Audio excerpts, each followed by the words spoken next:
ایسا عمران خان صاحب کا کہنا ہے۔ احتشام کیانی سینئر رپورٹر ہیں، وہ کہتے ہیں کہ حیران کن صورتحال ہے۔ پی ٹی آئی احتجاج سے گرفتار ملزمان کو انسداد دہشت گردی عدالت کے جج طاہر عباس سپرا نے ڈسچارج کیا اور پولیس کو ہدایت کی کہ ڈسچارج ہونے والے افراد کو دوبارہ گرفتار نہیں کرنا۔ جج صاحب کو یقین ہو چکا تھا کہ ان کے آرڈر کے باوجود بھی پولیس دوبارہ وہی کام کرے گی، تو وہ پولیس وینز کے پاس آ گئے اور پولیس کو دوبارہ گرفتار نہ کرنے کی ہدایت کرتے رہے۔ یہ حال ہے ہماری عدلیہ کا، اور یہ آپ کے سامنے پولیس کی کارکردگی ہے۔ بہرحال عدلیہ اپنے آرڈرز کو امپلیمنٹ کروانے کے لیے اب جو کوششیں کر رہی ہے وہ قابل ستائش ہیں۔ ایسا ہی ہونا چاہیے کہ ججز کو اپنے احکامات کو منوانا چاہیے۔ پولیس کی کوئی حیثیت نہیں کہ وہ جج کے احکامات سے روگردانی کرے۔ گزشتہ روز انسداد دہشت گردی کے جج ابو الحسنات نے جب 70-80 کے قریب تحریک انصاف کے لوگوں کو ڈسچارج کیا تو انہوں نے جب انہیں رہا کرنے کا حکم دیا تو عدالت کے دروازے سے باہر نکلتے ہی انہیں دوبارہ گرفتار کر لیا گیا، یعنی عدالتی احاطے کے اندر سے۔ مگر یہ جو دوسرے جج صاحب ہیں طاہر عباس سپرا، انہوں نے چونکہ ان کے علم میں تھا تو انہوں نے اس دفعہ 57 لوگوں کو کل انہوں نے ڈسچارج کیا، یعنی رہا کرنے کا حکم دیا، اور یہ خود پریزنر وینز کے سامنے، یعنی ان وینوں کے سامنے، ان گاڑیوں کے سامنے جن میں قیدیوں کو لے کر جیل جایا جاتا ہے اور جیل سے لایا جاتا ہے عدالت میں، اس گاڑی کے سامنے کھڑے ہو کر یہ کہتے رہے کہ انہیں گرفتار نہیں کرنا۔ اور ایک وکیل صاحب کی ویڈیو سوشل میڈیا پر وائرل ہو رہی ہے جس میں وہ ہر قیدی کو کاؤنٹ کر رہے ہیں اور 57 قیدیوں کو رہا کیا گیا ہے۔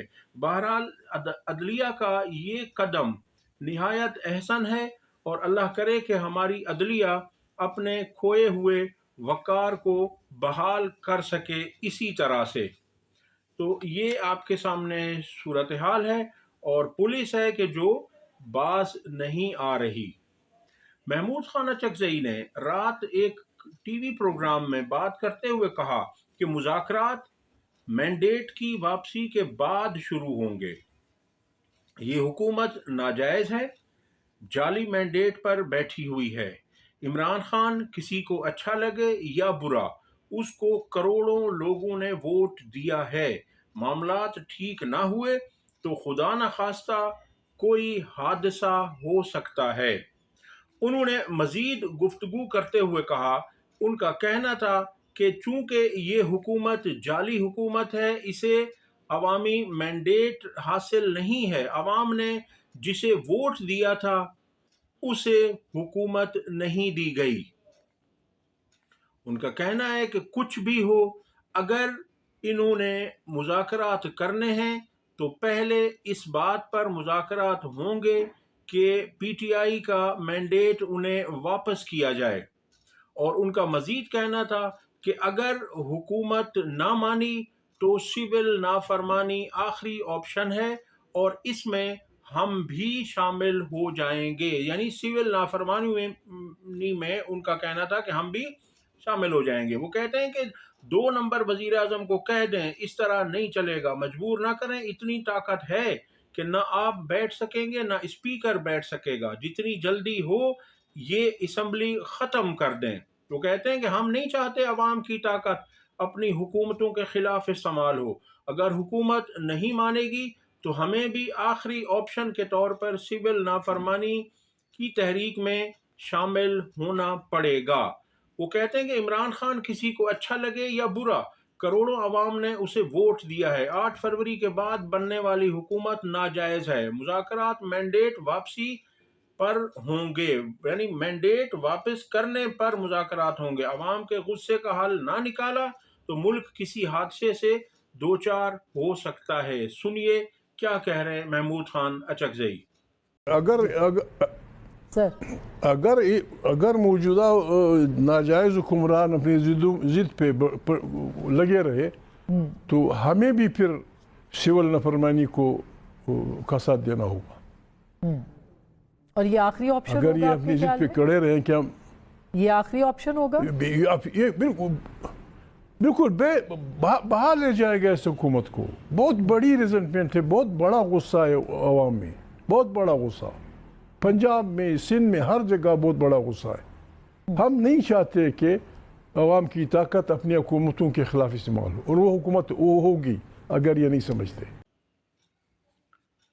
اچھا جی, سن لیا آپ نے. اس کے بعد آپ کے ساتھ خبر شیئر کرتے ہیں کہ نجم سیٹھی کہہ رہے ہیں, اب تو وہ لوگ بھی مان رہے ہیں کہ جو حکومت کے پٹھو تھے, جو حکومتی صحافی تھے, جو نون لیگ کے ساتھ ان کا بہت زیادہ گٹھ جوڑ تھا, جنہوں نے کبھی حق سچ کی بات نہیں کی تھی, اور بغض عمران میں وہ اتنا اندھے ہو چکے تھے کہ انہیں اپنی صحافت بھی دکھائی نہیں دیتی تھی. وہ کہتے ہیں کہ 1 سال لگا لو یا 2 سال, آخرکار عمران خان کے ساتھ مکا کرنا ہی پڑے گا. واضح رہے کہ عمران خان صاحب مکا کے قائل نہیں ہیں. اگر انہوں نے مکا کرنا ہوتا تو وہ 500 دن اڈیالہ جیل میں اس طرح سے نہ گزارتے جتنا ظلم اور زیادتی ان کے ساتھ کی گئی. وہ مکا کرتے, وہ ڈیل کرتے, اور فوراً سے پہلے وہ جیل سے باہر ہوتے. مگر عمران خان نے مکا نہیں کرنا, چونکہ ان کے اوپر تمام کیسز آپ نے جھوٹے, بوگس, فریبلس, جعلی بنائے ہیں, تو پھر انہیں یقیناً عدالتوں سے ریلیف مل رہا ہے, مگر کتنی دیر سے ملتا ہے یہ سب آپ کے سامنے ہے. ان کا مزید کہنا ہے کہ بہتر ہے عمران خان کے ساتھ بات کر کے اسے اپنے اور ملک کے لیے استعمال کر لیں. بٹن دبا کر عمران خان کو فارغ نہیں کیا جا سکتا. یعنی عمران خان صاحب ایسی ہستی ہیں, اتنا کارآمد ہو سکتے ہیں ہمارے ملک کے لیے کہ اگر ان کی انرجیز کو ملک کے وقار کی بلندی کے لیے استعمال کیا جائے تو اس سے ہمارے ملک کا, ہمارے ملک کی معیشت کا, ہمارے پاسپورٹ کا, ہماری عوام کا بے انتہا فائدہ ہو سکتا ہے.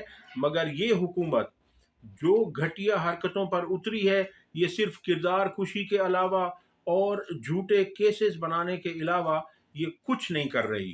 رات ایک ٹی وی پروگرام میں کوثر کاظمی, جو کہ نون لیگ پنجاب حکومت کے ترجمان ہیں, ان سے صحافی اجمل جامی نے سوال کیا.